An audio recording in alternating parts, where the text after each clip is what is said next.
నాయకుడు అనగానే పైకి నమస్కారం పెడతారు, లోపల వీడు ఒక వట్టి వేస్ట్ ఫెలో, వీడు ఒక వట్టి పనికిమాలిన ఫెలో అని తిట్టించుకునే రాజకీయ నాయకుల్లా ఆ శ్రేణుల్లో మేము అందరం కూడా చేరిపోయాం. అంటే మంచో చెడు నాకు తెలవదు, అట్లా ఉండకూడదని నేను అనుకుంటా, కానీ అట్లా అయిపోయింది సమాజం. కాబట్టి ఇప్పుడు మమ్మల్ని వద్దు మీరు ఆదర్శంగా తీసుకోకండి. మీరు ఎవరిని ఆదర్శంగా తీసుకోవాలంటే లక్ష్మణ్ గారు లాంటి వాళ్ళని ఆదర్శంగా తీసుకోండి.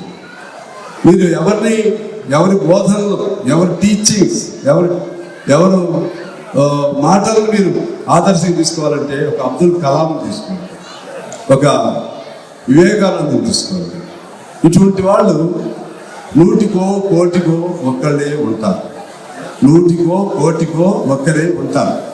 కానీ ఆ కోట్ల మందిని ప్రభావితం చేయగలిగినటువంటి అత్యంత శక్తివంతులు వారు.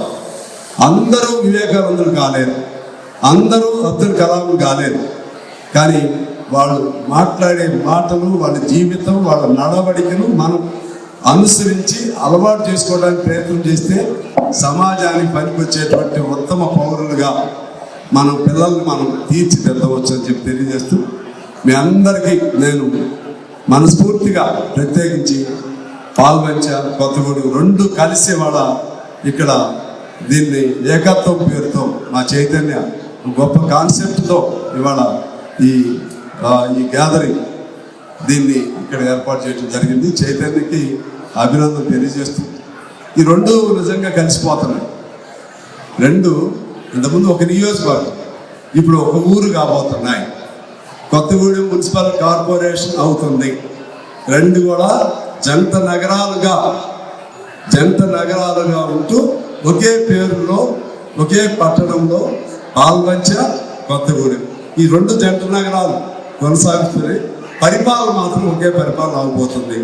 పాల్వంచగా తొందరలోనే మీరు ఎన్నికల్లో 25-30 ఏళ్ల నుంచి మీకు ఓటు హక్కు లేదు, ఎన్నికల్లో పాల్గొనే అవకాశం, మీ ఇష్టమైన ప్రజాప్రతినిధిని ఎంపిక చేసుకునే అవకాశం కూడా వస్తుంది. ఇది సెంటర్ పాయింట్ ఈ 2 పట్టణాలకు సంబంధించి. ఆ విధంగా తొందరలోనే మంచి వార్తలు మనం వింటాం. మన నియోజకవర్గం కూడా మరింతగా అభివృద్ధి చెందే అవకాశాలు కనబడుతున్నాయి. అన్ని ప్రయత్నాలు చేస్తూ ఉన్నాం.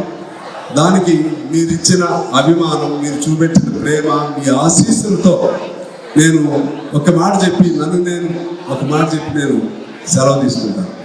మీరు ఎంతో ప్రేమతో